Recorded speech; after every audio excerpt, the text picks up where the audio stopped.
নমস্কার। বাংলা টক আমার ইউটিউব চ্যানেলে আপনাদের প্রত্যেককে স্বাগত। প্রতিদিনকার মতন আজকেও আমি আপনাদের সামনে আমার প্রতিবেদন নিয়ে উপস্থিত হয়েছি। প্রতিবেদনের শুরুতেই অন্যান্য দিনের মতন আজকেও আপনাদের কাছে আমার আবেদন থাকবে, আপনারা আমার এই ছোট্ট ইউটিউব চ্যানেলটিকে সাবস্ক্রাইব করুন। আপনাদের গুরুত্বপূর্ণ মতামত আমার ভিডিওর কমেন্ট বক্সে লিখে জানান। ভিডিওগুলো ভালো লাগলে অবশ্যই লাইক করুন এবং শেয়ার করে ছড়িয়ে দিন। দেখুন, এই গত দুদিন আগে সুপ্রিম কোর্টে আমাদের রাজ্যে এসআইআর নিয়ে যে মামলা ছিল, সেই মামলার শুনানিতে সুপ্রিম কোর্টের বিচারপতিরা কিছু অন্তর্বর্তী নির্দেশ দিয়েছেন এবং এই নির্দেশের ফলে এমন মনোভাব রাজ্যের শাসক দলের নেতানেত্রীদের দেখা যাচ্ছে, মনে হচ্ছে তারা যেন একেবারে তাদের যে উদ্দেশ্য সেই উদ্দেশ্যে সফল হয়ে গেলেন। আদতে এতটা এই নির্দেশকে নিয়ে লাফালাফি করার কারণ কি কিছু আছে? কি বলেছিলেন তারা? এসআইআর প্রক্রিয়া যখন আমাদের রাজ্যে শুরু হয়নি, নির্বাচন কমিশন যখন আমাদের রাজ্যে এসআইআর প্রক্রিয়া হবে এই ঘোষণা করেননি, তখন থেকেই তারা বলতে শুরু করেছিলেন ওই বিহারে এসআইআর প্রক্রিয়া চলার সময় থেকে যে আমাদের রাজ্যে এসআইআর হতে দেবো না, আমাদের রাজ্যে এসআইআর হবে না, কারুর কোনো ভয় নেই, যে কজন ভোটার রয়েছেন তারা প্রত্যেকেই থাকবেন এবং সকলকেই তারা প্রোটেকশন করবে। আমাদের রাজ্যের ওই সর্বজ্ঞ ছোটবাবু আছেন, তিনি বলেছিলেন এসআইআর টেসআইআর হবে না, ইয়েস স্যার নো স্যার কত কিছু বলেছিলেন। তিনি নিদান দিয়েছিলেন এসআইআর করতে গেলে যারা এসআইআর করতে আসবে তাদেরকে গাছে বেঁধে রাখা হবে ইত্যাদি বহু কথা বলেছে। অথচ দেখুন, আমাদের এই রাজ্যের সাথে সাথেই আরও 11টি রাজ্যে নির্বাচন কমিশন এসআইআর করছে। সেখানে কোনো রকম কোনো উদ্বেগ ছাড়াই এসআইআর প্রক্রিয়া সমাপ্ত হতে যাচ্ছে। কিন্তু প্রতিনিয়ত এই এসআইআরকে আটকানোর জন্য আমাদের রাজ্যে নানা জায়গায় নানান রকম ঘটনা ঘটছে অশান্তির। সেগুলোতে কিন্তু রাজ্য সরকার বা রাজ্য প্রশাসনের কোনো নজর নেই।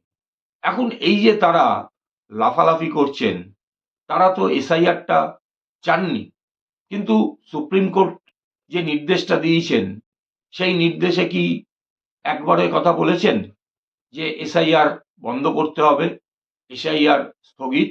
বা তারা কি এই কথা কখনো বলেছেন যে এসআইআর যে প্রক্রিয়া হচ্ছে সেই প্রক্রিয়াটা অবৈধ? একবারও কিন্তু তারা একথা বলেননি। তারা নির্দেশে কি বলেছেন? যে কথাগুলো তারা নির্দেশে বলেছেন সেই কথাগুলো আমাদের ওই ফোঁপর দালাল আছে, শাসক দলের 2 নম্বর ব্যক্তি, কি সর্বভারতীয় সাধারণ সম্পাদক নাকি, তিনি যে দাবিটা করেছিলেন বা তৃণমূল কংগ্রেস যে দাবিটা করেছিল যে এই যে লজিক্যাল ডিসক্রিপেন্সি, তাতে যে 1,33,00,000 লোকের নাম আছে সেই নামের তালিকা প্রকাশ করতে হবে এবং এই লজিক্যাল ডিসক্রিপেন্সিটা কি সেই বিষয়ে সবিস্তারে জানাতে হবে। আর কি দাবি করেছিলেন? আর দাবি করেছিলেন BLA 2 যারা রয়েছে রাজনৈতিক কর্মী, তাদেরকে সামনে রেখে এসআইআর এর এই শুনানি করতে হবে। এই দুটো দাবি তাদের সুপ্রিম কোর্ট মান্যতা দিয়েছে। তবে দ্বিতীয় দাবিটা কিন্তু আংশিক মান্যতা পেয়েছে। অথচ হাবভাব তাদের এমন, মনে হচ্ছে যেন সুপ্রিম কোর্ট এসআইআরটাকেই বন্ধ করে দিয়েছে, যেটা তারা মনে প্রাণে চাইছেন এবং দীর্ঘদিন ধরেই এসআইআর আটকানোর নানান রকম ফন্দি ফিকির করছে। সুপ্রিম কোর্ট কি বলেছে? সুপ্রিম কোর্ট সেদিনকে 5টি নির্দেশ দিয়েছে। তার মধ্যে 3টি যেমন নির্বাচন কমিশনকে নির্দেশ দিয়েছে, সেরকমভাবে 2টো নির্দেশ কিন্তু রাজ্য সরকার এবং রাজ্যের পুলিশ প্রশাসনের দিকেও তারা ছুড়ে দিয়েছে এবং সেইগুলো তাদেরকে মানতেই হবে। কি বলেছে নির্বাচন কমিশনকে সুপ্রিম কোর্ট? সুপ্রিম কোর্ট বলেছে এই 1,33,00,000 নাম যাদেরকে তারা লজিক্যাল ডিসক্রিপেন্সিতে রেখেছেন, অর্থাৎ যে সমস্ত অসঙ্গতির জন্য তাদেরকে শুনানিতে ডাকা হচ্ছে কারণ সহ সেই ব্যক্তিদের নাম পঞ্চায়েত দপ্তরে, ব্লক ডেভেলপমেন্ট অফিসের দপ্তরে, ডিএম এর অফিসে টানাতে হবে। এটা আহামরি কিছু বড় কাজ না। নির্দিষ্টভাবে নির্বাচন কমিশনের কাছে এই নাম আছে, ফলে তারা যে কোনো সময় এ নাম টানিয়ে দিতেই পারেন। নির্বাচন কমিশনকে এই নামের তালিকা প্রকাশ করার কারণ সুপ্রিম কোর্ট একেবারে স্বচ্ছতার সঙ্গে এই প্রক্রিয়া যাতে হয় সেদিকেই নজর রেখেছেন। সুপ্রিম কোর্টের বিচারপতিরা জানেন নির্বাচন কমিশন সংবিধানের থেকে প্রদত্ত ক্ষমতায় বলীয়ান, ফলে তাদেরকে কোনো নির্দেশ দিলে নির্বাচন কমিশন চাইলে সেটা মানতে পারে, আবার নাও মানতে পারে। ফলে তাদের ওপরে জোরপূর্বক কোনো নির্দেশ তারা কিন্তু দেননি। তারা যেটা দিয়েছেন সেটা শুধুমাত্র নির্বাচনের এই প্রক্রিয়া অর্থাৎ এসআইআর প্রক্রিয়াকে স্বচ্ছভাবে যাতে এগিয়ে নিয়ে যায় তার জন্য যেটা করা দরকার সেই সুপারিশটুকু করেছেন। আর কি বলেছেন? আর বলেছেন BLO 2 বা কোনো রাজনৈতিক ব্যক্তিত্ব তারা কোনো ভোটারের যদি প্রতিনিধি হিসেবে যান, কোনো ভোটার যদি তাদেরকে প্রতিনিধি মনোনীত করেন এবং সেই মনোনীত করার সপক্ষে তিনি স্বাক্ষর করে বা টিপসই দিয়ে যদি কোনো অনুমতিপত্র দেন, তবেই কিন্তু এই BLO 2রা শুনানির পক্ষে যেতে পারবে। কোনো ভোটার যারা শুনানিতে ডাক পেয়েছেন তারা যদি চান কোনো দ্বিতীয় ব্যক্তির সাহায্য নিতে, তাহলে তিনি যেতে পারবেন, কিন্তু তাকে ভোটারের থেকে অনুমতিপত্র নিতে হবে এবং অবশ্যই তাতে ভোটারের সই করে বা টিপসই করে দিতে হবে। তৃতীয়টা কি বলেছেন? তৃতীয়টি বলেছেন আমাদের এই রাজ্যে মাধ্যমিকের অ্যাডমিট কার্ড, যেটা নির্বাচন কমিশন নাকচ করে দিয়েছিলেন। তথ্য হিসেবে, দলিল হিসেবে কোনো ভোটার যদি পেশ করে সেটা মান্যতা পাবে না বলেছিলেন। কোর্ট বলেছে মাধ্যমিকের অ্যাডমিট কার্ড, যেটা নাম, বয়স ইত্যাদি সমস্ত কিছু থাকে, ফলে এটাকে অবশ্যই মান্যতা দেওয়া উচিত। কারণ নির্বাচন কমিশনের যে 13টা নথি, সেই নথির মধ্যে মাধ্যমিক, উচ্চ মাধ্যমিক বা যে কোনো এই ধরনের পরীক্ষার সার্টিফিকেটের কথা বলা আছে, কিন্তু সার্টিফিকেটে তো বয়স থাকে না। এটা স্বাভাবিকভাবেই একটা ভালো সিদ্ধান্ত, এটা হওয়াই উচিত। কারণ আমাদের রাজ্যে মাধ্যমিকের সার্টিফিকেট তার থেকেও মাধ্যমিকের অ্যাডমিট কার্ডের গুরুত্ব অনেক বেশি। ব্যক্তির পরিচয়, তার বয়স সংক্রান্ত তারিখ এবং সাল যেহেতু অ্যাডমিট কার্ডের মধ্যে থাকে, ফলে সেটা কিন্তু তার বৈধতা কিন্তু অনেক বেশি হয়। এর পাশাপাশি রাজ্য সরকারকে কোর্ট কিছু নির্দেশ দিয়েছে।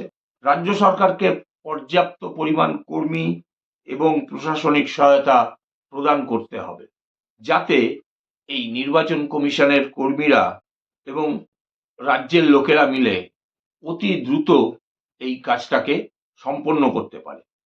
এবং রাজ্যের আইন শৃঙ্খলার পরিস্থিতি পুলিশের ওপর রাখা হয়েছে এবং পুলিশকে দায়বদ্ধ করা হয়েছে, যাতে বিভিন্ন জায়গায় এই গত 4-5 দিন ধরে যেরকম এসআইআর প্রক্রিয়াকে নিয়ে গন্ডগোল শুরু হয়েছে, সেই গন্ডগোল যাতে ঠেকানো যায় এবং এসআইআর প্রক্রিয়া যাতে সুষ্ঠুভাবে সম্পন্ন হতে পারে।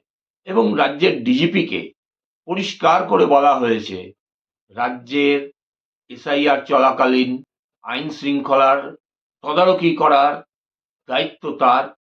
কোনো রকম কোনো ঘটনা যদি ঘটে, সেক্ষেত্রে কিন্তু দায়িত্ব বর্তাবে রাজ্য পুলিশের ডিজিপির ওপরে। ফলে এখানে রাজ্য সরকারের যে ভূমিকা, সেই ভূমিকাকেও কোর্ট কিন্তু নিশ্চিত করে দিয়েছে। যদিও আমরা এটা নিশ্চিতভাবেই জানি আমাদের রাজ্যের সরকার এই আদেশকে একেবারেই মান্যতা দেবেন। তারা উল্টে চেষ্টা করবেন যত রকমভাবে পারা যায় এসআইআর প্রক্রিয়াকে ভণ্ডুল করে দেওয়া, যাতে নির্বাচন কমিশন প্রতিটি পদক্ষেপে বাধার মুখে পড়েন। নির্বাচন কমিশন যাতে এসআইআর প্রক্রিয়া সুষ্ঠুভাবে সম্পন্ন না করতে পারেন, তার জন্য তারা প্রতি পদে পদে নানান রকম কৌশল অবলম্বন করবে। কারণ ইতিমধ্যেই শুধুমাত্র এনুমারেশন ফর্ম দেওয়া, সেগুলোকে পূরণ করে নিয়ে আসা এবং আপলোড করা সিস্টেমে, এইটা করতে গিয়েই প্রায় 58 লক্ষ লোকের নাম বাদ চলে গেছে। ফলে এখন যদি এসআইআর প্রক্রিয়া সুষ্ঠুভাবে সম্পন্ন হয়, তাহলে শাসক দলের ভয় তাদের শিরে সংক্রান্ত, এবং তারা নিশ্চিতভাবেই জানেন যদি সুষ্ঠুভাবে সমস্ত বৈধ লোকেদের এই ভোটার তালিকায় রেখে ভোটার তালিকা প্রকাশ করা হয়, তাহলে 26-এর ভোটে তারা আর ক্ষমতায় ফিরে আসতে পারবেন না। সেই কারণেই নানা দিকে নানা কৌশলে বিভিন্নভাবে এসআইআরকে ভণ্ডুল করার জন্য অশান্তি চারিদিকে লাগানোর চেষ্টায় তারা রয়েছে। ফলে তারা যে পর্যাপ্ত কর্মী দিয়ে এবং পুলিশ প্রশাসনকে নির্দেশ দিয়ে এই এসআইআর প্রক্রিয়াকে সুসম্পন্ন করবেন না, সে বিষয়ে নিশ্চিতভাবেই বলা যায়। এখানেই কিন্তু নির্বাচন কমিশন তার আসল খেলাটা দেখানোর সুযোগ পাবে এই কারণেই, যদি এরপরে কোনো জায়গায় কোনো রকম অশান্তি হয়, তাহলে পরে কিন্তু এসআইআর প্রক্রিয়া বন্ধ হয়ে যাবে এবং যে নির্ধারিত সময়ের মধ্যে ভোটার তালিকা সংশোধন করে প্রকাশ করার কথা, সেটা প্রকাশ তারা করতে পারবে না। যার ফলে আগামী দিনে সঠিক সময় এ রাজ্যে বিধানসভা নির্বাচন হবে কিনা, সেটার ওপরেও কিন্তু বড় প্রশ্নচিহ্ন পড়ে যাবে। এবং একই সঙ্গে তারা কিন্তু কোর্টকে গিয়ে বলবে, আপনারা হুজুর বলেছিলেন, আমরা করেছি, কিন্তু রাজ্য সরকার প্রশাসনিক সহায়তা করছে না, যার ফলে কিন্তু এসআইআর প্রক্রিয়া সম্পন্ন করা যাচ্ছে না।